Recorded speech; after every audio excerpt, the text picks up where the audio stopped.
Olá, bom dia, povo lindo de Deus. Paz seja com todos. Agora iniciamos mais um Gotículas de Fé. E eu mesmo que esse vídeo encontre em paz, segurança, tranquilidade e confiança no Senhor. Amém? Chegou a hora de nós compartilharmos o que o Senhor falou conosco durante essa semana, né? Nós lemos o livro de 1 Samuel, né? E continuamos com a leitura dele, na realidade, e também de Lucas, terminando o livro de Lucas essa semana. Bom, em 1 Samuel, meu Deus, quanta coisa, né, que aconteceu em 1 Samuel, quanta coisa linda, né? Nós percebemos, na semana retrasada, a arca ficou na terra dos filisteus, causando-lhe aflições, né? Causando doenças, porque a arca não pode ficar de qualquer jeito. E aí nós começamos no capítulo 6 mostrando que os filisteus enviam a arca para fora de sua terra. E aí a arca chega a Bet-Semes, onde também o Senhor feriu aquele povo com chagas, com doenças, né? A palavra diz que feriu 50.070 homens, porque olharam para dentro da arca do Senhor. A partir daí, o povo vieram, os homens, e levaram de Kiriat Jearim, levaram a arca, deixaram lá na casa de Abinadab, no outeiro, e consagraram Eleazar para que guardasse a arca do Senhor, para que ninguém pudesse mexer na arca do Senhor. Daí, Samuel exorta o povo ao arrependimento, né? E nesse momento, os filisteus, há uma guerra entre o povo de Israel e os filisteus são vencidos, né? Foram derrotados. E eu acho engraçado que nessa hora Samuel coloca uma pedra, né, entre a cidade de Mispa e de Sem, e colocou ali, chamou o seu nome daquela pedra, colocou como se fosse um marco, né? E chamou aquele nome de Ebenezer, que significa o quê, né? E disse: até aqui nos ajudou o Senhor, porque o Senhor estava com eles em todo tempo, em todo instante. Nesse momento, no capítulo 8, os israelitas agora, percebendo que Samuel estava envelhecido e eles não queriam que seus filhos fossem juízes, fossem profetas sobre eles, eles pediram um rei. E Deus se entristece, Samuel se entristece, e Deus também se entristece, porque eles poderiam ter pedido um profeta para deixar Deus falar com eles, mas não, eles pediram realmente um rei. E Deus fala: não se preocupe não, Samuel, eu vou dar o que eles querem. E aí começa a história de Saul, né? Saul vai buscar as ovelhas, as jumentas extraviadas do seu pai, e se encontra com Samuel. Samuel unge Saul como rei de Israel, porque o povo escolheu Saul para ser seu rei, não foi Deus. Ele ungiu porque Deus mandou, mas quem escolheu foi o povo, né? Saul vence os amonitas. No 12, Samuel resigna o seu cargo, ele desiste, né, do seu cargo, ele diz que ele já está velho, serviu diante do povo desde a sua mocidade, e aí ele começa a falar com o povo, né, que o Senhor e todo o povo é testemunha, que ele nunca defraudou ninguém, que ele nunca tinha roubado ninguém, né, e ele termina o seu discurso dizendo: tão somente temei ao Senhor e serviu fielmente com todo o vosso coração, porque vede quão grandiosas coisas vos fez. Porém, se perseverardes em fazer o mal, perecereis. Assim vós como o vosso rei. Porque Deus não ia deixar de punir também o rei, porque Deus não faz acepção de pessoas, irmãos. Aí no 13 tem a guerra entre os israelitas e os filisteus. Nesse meio tempo, Samuel se junta com Saul, diz a Saul que eles iriam fazer um holocausto. E aí pede para Saul esperar ele. Saul não espera. Samuel leva um tempo de 7 dias e ele não chegou por algum motivo. E aí Saul não aguenta, né, esperar, e resolve fazer o holocausto. Quer dizer, ele desobedeceu a voz do seu profeta de Samuel. Ele poderia ter esperado e não esperou. Depois daí, fala da vitória de Jonatas sobre os filisteus, né? Jonatas vai com o povo, e o povo diz assim: mas como é que a gente vai ganhar se nós somos poucos. E eu acho interessante quando Jonatas diz a eles assim, no capítulo 14, versículo 6, porque para com o Senhor nenhum impedimento há de livrar com muitos ou com poucos. Irmãos, quando nós estamos com o Senhor, eu e o Senhor, você e o Senhor, nós somos em grande quantidade, não precisamos de mais. Porque o Senhor, como diz Jonatas, não tem impedimento nenhum para o Senhor de nos livrar, estando só nós com Ele ou com a multidão. E eu acredito que muito mais ainda Ele opera quando estamos só nós com Ele, para provar que toda honra, toda glória é dele, não depende do nosso braço, porque como diz a palavra, muitos confiam em carros, em cavalos, muitos vão na força do seu braço, mas nada disso nos faz vencer. O que nos faz vencer é o nome do Senhor Jesus. E aí, começa a falar, né? Jonatas é condenado à morte. Depois, no capítulo 15, Samuel manda Saul destruir os amalequitas. E ele manda destruir totalmente, inclusive bois, ovelhas e tudo isso. E aí ele deixa as ovelhas e mente dizendo que era para oferecer sacrifício a Deus. E Deus manda Samuel repreender a Saul mais uma vez. Saul mostra que é um rei desobediente, uma pessoa desobediente. E aí Deus fala no capítulo 15, versículo 22. Samuel diz que Deus falou para Samuel e Samuel diz para Saul: tem porventura o Senhor tanto prazer em holocaustos e sacrifícios como em que se obedeça a palavra do Senhor? Eis que obedecer é melhor do que o sacrificar, e o atender melhor é do que a gordura de carneiros. Irmãos, o que Deus quer de nós não é mais o sacrifício. O nosso Jesus morreu por mim e por você na cruz.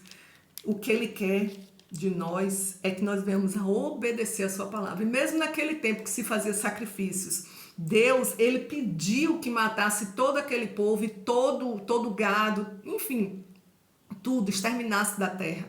E eles não obedeceram. E aí Deus fala que o obedecer é melhor do que o sacrificar.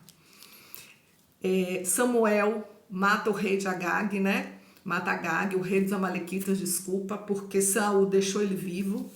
Deus manda Saul ungir a Davi como rei. Aí chegou um momento aí agora que manda Samuel ungir a Davi como rei. Mesmo Saul sendo rei, Deus manda Samuel ir lá na casa de Davi e ele fica com medo, ele diz, vai assim mesmo, sabe? Não fica com medo, unge que ele vai ser, ele é o meu rei, o meu escolhido, Deus falando a ele.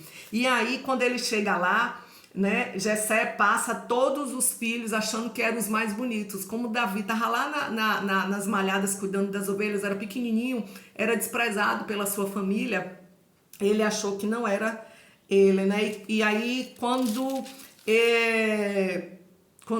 Samuel também olha para Eliabe e vê que é o mais bonito, forte e tudo, achou que era aquele. Deus diz para Samuel: o homem não atentes para a sua aparência. No 1 Samuel 16:7. Não atentes para a sua aparência, nem para a altura de sua estatura, porque eu tenho rejeitado. Porque o Senhor não vê como vê o homem, pois o homem vê o que está diante dos olhos. Porém, o Senhor olha para o coração. Eliabe era lindo, era forte, era grande. Teoricamente, seria o melhor rei, olhando a aparência. Davi era um menino, né, mirradozinho pequeno, estava lá escondido, moço. Mas o Senhor vê o nosso coração. Às vezes uma pessoa tão bonita, né, irmãos? Mas é tão feia por dentro. O que Deus quer de nós, volta a repetir, é obedecer. É o coração contrito, voltado para Ele. E chega o capítulo 17, né? Nós lemos até o capítulo 17, onde tem uma guerra entre os israelitas e os filisteus. Jessé manda Davi aos seus irmãos para levar comida a eles. Nesse meio tempo, o gigante Golias insulta os israelitas. E Davi se dispõe a lutar contra Golias. Todo mundo achou, fez pouco caso dele, né, por ele ser um menino. E ele foi lá. E o gigante chega para ele e diz, né, que vai matar ele naquela mesma noite, naquele mesmo dia, que vai arrasar com ele. E ele chega para os filisteus e diz: tu vens a mim com espada e com lança e com escudo. Porém, eu vou a ti em nome do Senhor dos Exércitos, o Deus dos exércitos de Israel, a quem tens afrontado. E aí ele termina dizendo: e saberá toda essa congregação que o Senhor salva, não com espada nem com lança, porque do Senhor é a guerra, e ele vos entregará na nossa mão. E ele realmente se encontra com o gigante Davi, com o gigante Golias, e mata o gigante Golias e vence, provando que mesmo o povo lá com lanças, com espadas, que a guerra era do Senhor e que Deus não precisa nada disso. Quando Deus é conosco, irmãos, ele opera em nossas vidas. Quando nós somos com Deus, né, a verdade é essa, ele opera em nossas vidas e ele não precisa de espada nem lança, porque Deus é o Deus de milagre, Deus do impossível. E aí nós chegamos em Lucas, né? Nós continuamos a leitura de Lucas, onde nós lemos Lucas 18.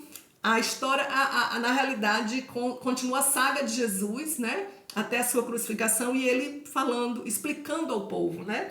A parábola do juiz iníquo, do fariseu e do publicano. Ele abençoando as crianças. Vem um jovem rico e quer servir a ele. Ele diz: vende tudo e segue-me. E ele não aceita, ele desiste de seguir a Jesus, né? E aí o povo diz: mas quem pode se salvar então? E aí Jesus diz: as coisas que são impossíveis aos homens são possíveis a Deus. Nesse momento Jesus anuncia a sua morte. E aí também, além das parábolas que ele conta, né, tem as curas e os milagres que acontecem no meio do caminho, né? O cego de Jericó, Zaqueu, publicano, né? Ele não podia ver Jesus porque era de pequena estatura, subiu numa figueira brava para ver Jesus, e hoje houve salvação, porque ele disse que ia restituir tudo a todos aqueles que ele tinha defraudado. Aí Jesus continua falando da parábola dos 10 servos, das 10 minas, mostra a entrada triunfal de Jesus em Jerusalém, a purificação do templo.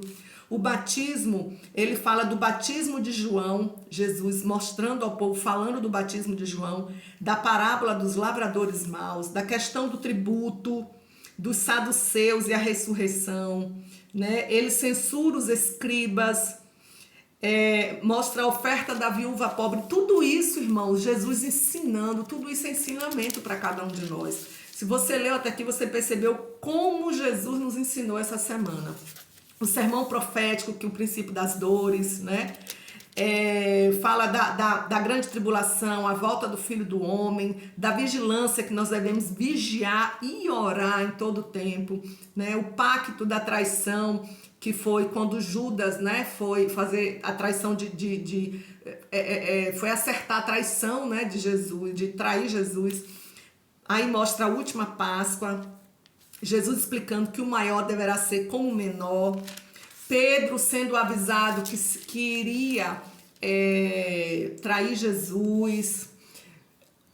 Jesus no Getsêmani, Jesus sendo preso, Pedro negando a Jesus. Enfim, a história de Jesus, né? A saga de Jesus. Jesus perante o Sinédrio, perante Pilatos e Herodes, a caminho do Gólgota, já com a cruz, levando a cruz, a sepultura de Jesus, fala da ressurreição, muito lindo. O encontro dele com os 2 discípulos no caminho de Emaús, e a aparição de Jesus aos 12, né? Onde ele diz que ele derrama poder sobre aquele povo, né? Sobre os seus discípulos. E quando chegou lá em Betânia, ele levantou a mão, abençoou os discípulos e voltou para o Pai, ascendeu para o Pai, mostrando que todo o poder vem dele, emana dele. Ele abençoou o povo e disse: vai, faz discípulo a todas as nações. Irmãos, nós podemos aprender muito aqui com Jesus, com a saga, com a caminhada dele, de obediência, de humildade, de amor ao próximo. Então, eu creio que essa semana falou muito ao teu coração. Essa semana quinta também nós vamos continuar lendo em Samuel, nós terminamos Lucas, vamos ler Atos, que Deus, eu creio que também irá falar conosco. Então, que Deus te abençoe poderosamente, viu? Feliz Dia das Mães, que hoje é domingo do Dia das Mães, eu não tenho mais tempo, mas feliz Dia das Mães, que Deus nos dê sabedoria para levar os nossos filhos, as nossas crianças a andar no caminho do nosso Deus. Amém, irmãos? Que Deus te abençoe poderosamente Que essa semana seja mais uma semana de aprendizado, rico aprendizado na presença de Jesus. Amém?